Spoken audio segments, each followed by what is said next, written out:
ये कहानी एक बेटे की है जिसने अपने माँ बाप को अपने घर से निकाल दिया था। ये कहानी एक छोटे से गांव की है जहाँ रमेश अपने माता पिता के साथ रहता था।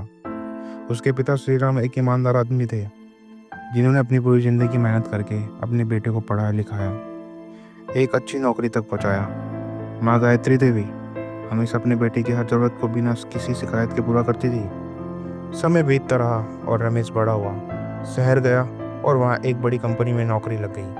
अब रमेश की शादी हो चुकी थी।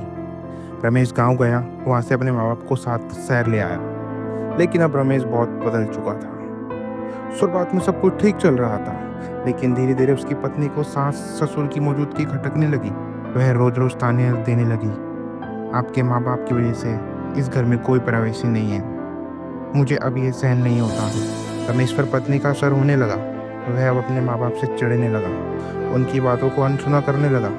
एक दिन तो कविता ने साफ कह दिया, या तो मैं इस घर में रहूंगी या तो फिर तुम्हारे माँ बाप। ये सुनकर रमेश ने बिना कुछ सोचे समझे अपने माँ बाप से कहा, आप लोगों ने बहुत कुछ किया है मेरे लिए, लेकिन अब मेरी जिंदगी है, प्लीज़ अब आप घर वापस लौट जाइए।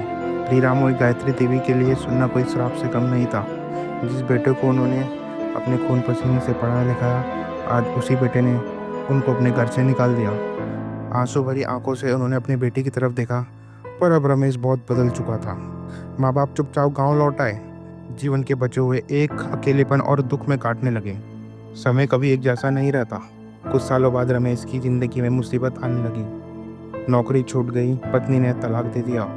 तभी उसे एहसास हुआ जो दर्द उसने अपने माँ बाप को दिया था वो उसे वापस मिल रहा है। इससे हमें ये सीख मिलती है, माँ बाप भगवान का रूप होते हैं, जो उन्हें दुख देता है जीवन में कभी सुख नहीं पाता। अगर वीडियो पसंद आए तो लाइक शेयर सब्सक्राइब जरूर करें और ऐसी ऐसी इंटरेस्टेड वीडियो मैं आपके लिए लेके आता रहूँगा।